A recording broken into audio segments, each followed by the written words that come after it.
बिहार के गया जिले के डोभी प्रखंड अंतर्गत मखरौर गांव के समीप नीलांचल नदी में बालू माफियाओं द्वारा किए गए अवैध और गहरी खुदाई एक बार फिर एक मासूम परिवार के लिए काल बन गई है।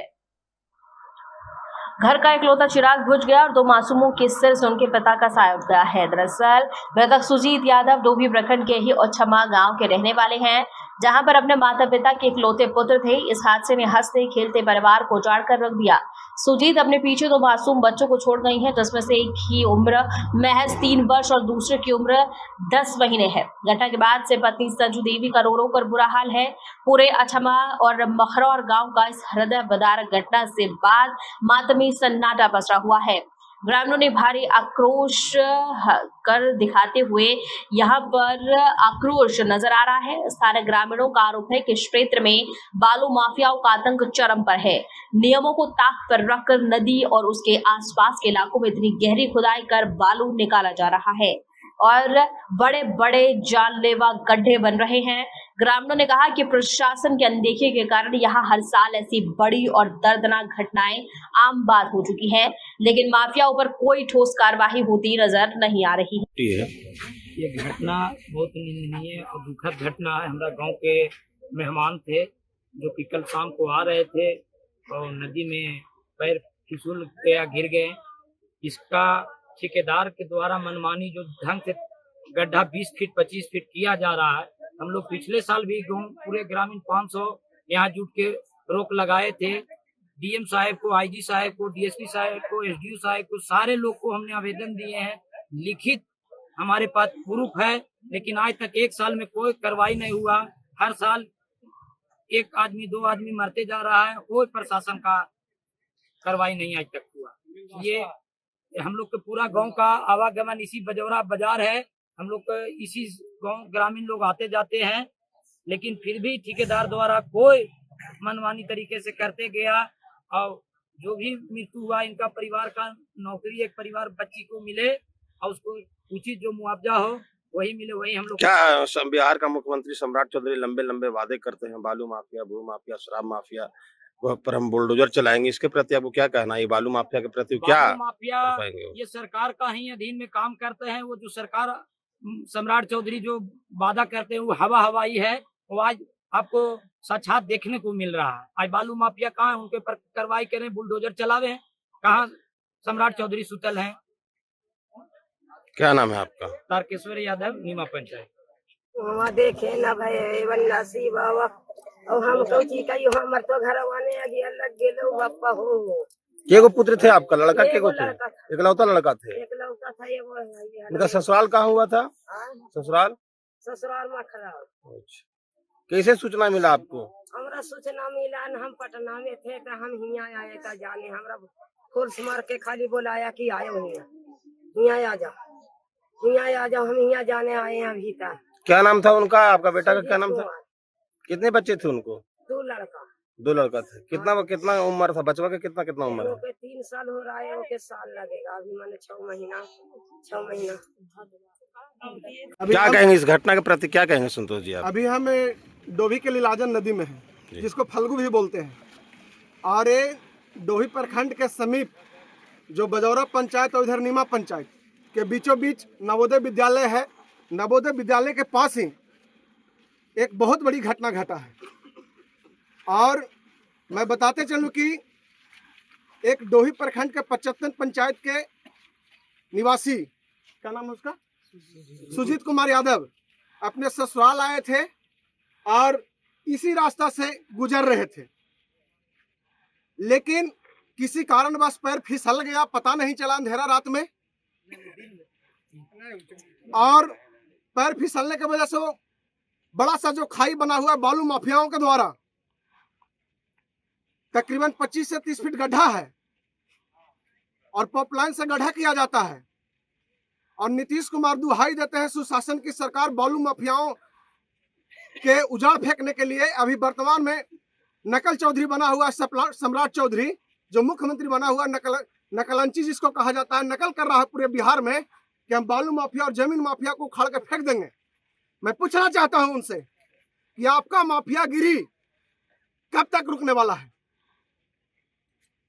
और ये जो लड़का जो मरा है वो मैं बालू माफिया को कहना चाहता हूं कि आप कहां सोए हुए हैं? क्या अभी तक जानकारी आपको नहीं मिला है? और जब इस नदी में बालू डंपिंग हो रहा था तो फिर आप यहां से जब गड्ढा करते हैं आप लोग, तो इसको भरने का काम क्यों नहीं करते हैं? आप लोग पूरा जनता से एक आह्वान है कि जब तक माफिया, जितना बड़ा भी माफिया हो, चाहे गया का हो, चाहे डोभी का हो, चाहे मगध का हो, चाहे बिहार का हो, चाहे बनारस यूपी का हो, चाहे एमपी का हो, जब तक वो ना आ जाए तब तक लाश गमकेगा चलेगा। जब तक लाश गमकेगा चलेगा, लेकिन जब तक वो माफिया नहीं आ जाए इस धरती पे, बजौरा और नीमा के धरती पे, फल्गु नदी में, तबे लाश उठेगा। संतोष जी, ये दो गांव को जोड़ देता है, लोग इसी रास्ते से जाते हैं और रास्ते के दोनों तरफ इस तरह का बड़ा बड़ा गड्ढा बना देना। देखिए, जब हमारे देश में अंग्रेज आए थे ना, तो मात्र 25,000 अंग्रेज आए थे और दलाल को पैदा किया अंग्रेज और दलाली करना शुरू किया और उसी तरह से 200 वर्ष राज किया हमारे देश पे। उसी तरह से बनारस के, यूपी के, एमपी के बालू माफिया आते हैं और यहाँ के लोकल बालू माफिया को मिला के रखते हैं और आए दिन हमेशा हर वर्ष 5 गो 10 गो, कभी मवेशी मर जाता है, कभी आदमी मर जाता है, कभी कुछ हो जाता है, कभी कुछ हो जाता है, कभी बाढ़ आ जाता है, तो उसमें लोगों को पता नहीं चलता है, मर जाता है। तो यहाँ पे तो लोकल माफिया मिला जुला है। अच्छा, और लोकल माफिया को डर से कोई बोलता नहीं है। अच्छा, आज ना इसका परिवार की नौकरी दे। आज इसका घर में कोई नहीं है, इसका माँ होटल में काम करती है, इसका माँ सुजीत कुमार की माँ होटल में काम करती है, अकेला भाई है, इसका घर उजड़ गया, ये अपना ससुराल में था, 2 बच्चा है, इसका आखिर देख रेख कौन करेगा? अच्छा, यहाँ का बालू दूर दूर तक सप्लाई किया जा रहा है, क्या लगता है कि आने वाले वक्त में आपको और हमको बालू यहाँ पे मिलेगा? आपको मैं बता देता हूँ कि यहाँ का पहाड़ और गिट्टी, जैसे झारखंड का पहाड़ गिट्टी, सब पहाड़ खत्म हो गया। बगल में ही गया में एक बहुत बड़ा पहाड़ था, सब खत्म हो गया। उसी तरह से बालू भी, यहाँ से बालू बिक जाएगा और यहाँ के पैसा, लोगों को पैसा लगा के खरीदना पड़ेगा। यहाँ से बालू माफिया अरबपति होते जा रहे हैं, चांद पे अपना जमीन खरीद रहे हैं, अमेरिका में जमीन खरीद रहे हैं और यहाँ के आदमी घर बनाने के लिए बालू जो है अपना पैसा से खरीदते हैं। यहाँ का लोग बता रहे थे कि इन लोगों ने आवेदन दिया था, उस पर कोई कार्रवाई नहीं हुआ, बल्कि इनको धमकी दिया गया कि केस में फंसा दिया जाएगा। पिछले बार भी लोग मुद्दा उठाए थे ना, आदमी मरा था अमारुति कोठवारा में, शायद कैसे लोगों को जेल भेज दिया गया। मेरा दोस्त, केस कीजिए ना हमरा पे, केस करवाइए हमरा पे कि संतोष लाल यादव जो है से नेतागिरी कर रहा है।